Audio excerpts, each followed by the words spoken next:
কিছু বছর পর যখন পিছনে ফিরে তাকাবেন তখন বুঝবেন যা হয়েছিল সব ভালোই হয়েছিল। কলমে শান্তনু ঘোষ। জেনে রাখা ভালো। ঘটনা 1। ইন্টারভিউ টেবিলে স্যার কিছুক্ষণ চুপ করে রইলেন, তারপর ভারী গলায় বললেন, বাহ, তোমার সার্টিফিকেট তো বেশ ভালো। তোমাকে আর প্রশ্ন করতে চাইছি না, ধরে নাও তুমি চাকরিটি পেয়ে গেছো। কিন্তু সমস্যা হচ্ছে বড় স্যারকে উপহার হিসেবে 5 লাখ টাকা দিতে হবে। 1 সপ্তাহের মধ্যে টাকাটা জমা করে দাও, তারপর তোমার নিয়োগ হবে। ছেলেটি ইন্টারভিউ রুম থেকে বের হয়ে বাড়িতে এসে তার বাবাকে জানালো 5 লাখ টাকা না হলে তার চাকরিটা হবে না। গ্রামের সহজ সরল বাবা নিজের ছেলের চাকরির জন্য ভিটা বাড়ি বিক্রি করে 5 লাখ টাকা জোগাড় করলেন। তারপর বড় স্যারকে উপহার হিসেবে 5 লাখ টাকা দিয়ে ছেলেটি চাকরি পেয়ে গেল। ঘটনা 2। আজ বড় স্যারের ছেলের জন্মদিন। বাড়িতে বিশাল পার্টির আয়োজন করা হয়েছে। তিনি বাড়িতে ঢুকেই তার ছেলের নাম ধরে ডাকতে শুরু করলেন।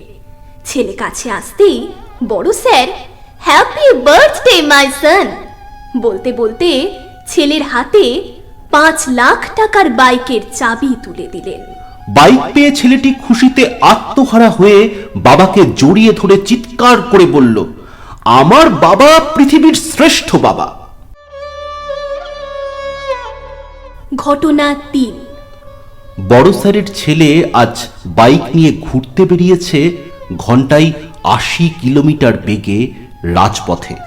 ছুটে চলেছে বাইক, হঠাৎ ট্রাকের সাথে ধাক্কা, সব কিছু থেমে গেল।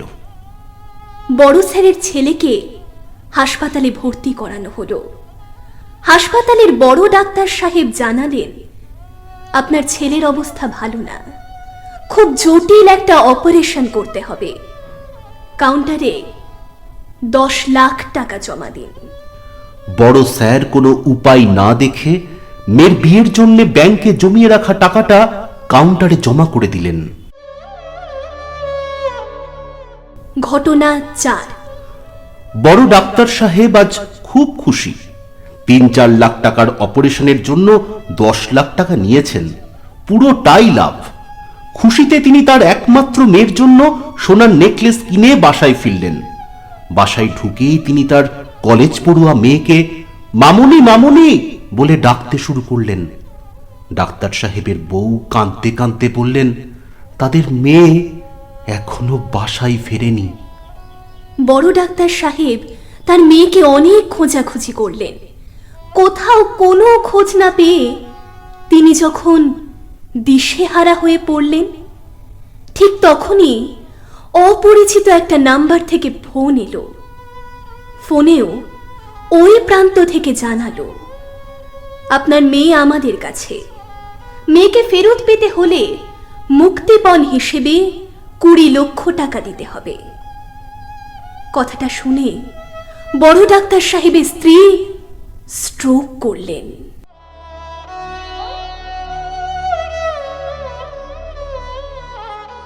আসলে আপনি অতীতে যা করেছেন, বর্তমানে যা করছেন, ভবিষ্যৎ তার চেয়েও ভয়ঙ্কর রূপে আপনার কাছে ফিরে আসবেই।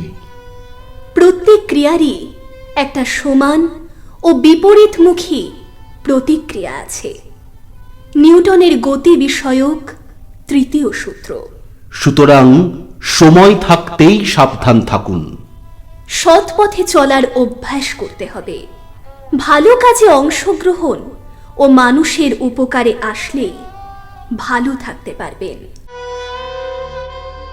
The new generation.